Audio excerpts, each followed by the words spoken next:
Randall, to kind of start off, I know that you and I both enjoy road trips. We've been on several road trips together, Yes. And some of them without maps. And so maybe tell me some of your most favorite or memorable road trips that we've been on together. Oh man, we have had several Yes. over the years.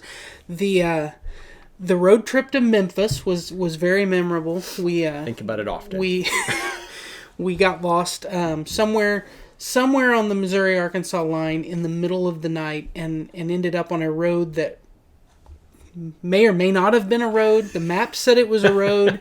I'm not so sure. We were very much in a very remote wooded area of northern Arkansas and southern Missouri. At some point we crossed the state line. We don't even know when that happened. Yeah. The road we were on did not mark it. So yes, that was how backwoods very we were. very much felt like we could potentially just disappear and no one would ever know where to look for us. Yeah, definitely it went from, paved with lines to paved with no lines to gravel to grass in the middle of the road. I mean, that was the progression of our roads. In the middle of the night. Yeah, and I particularly seem to remember, so we knew we'd made the wrong turn, but, that either adventure or stupidity in me said, hey, let's not turn around. Let's just let GPS take us on a new path. Yes, and one of my favorite things about going on road trips with you is you and I both have the same sense of adventure when it comes to road trips of the sketchier things feel, the more we enjoy it. We're pretty happy and about especially it. when you have other people that don't feel the same way and we're like,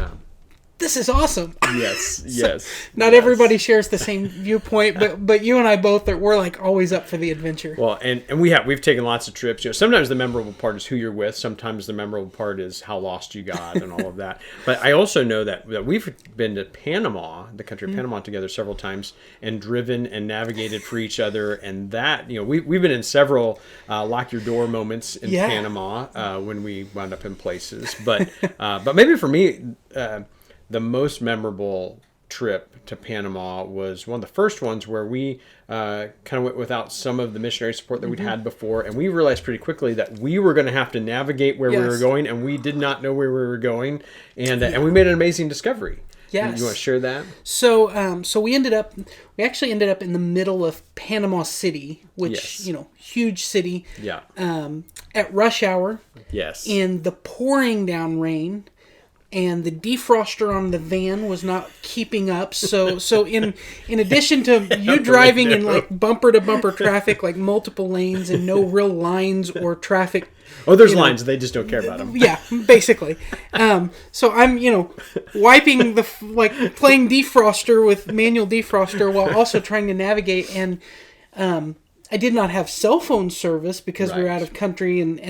But what we learned was, I think it was a miracle of God that the GPS on my phone worked despite not having any service, and so we were kind of using that to direct us, and it kind of saved us and got us out of a really hairy situation.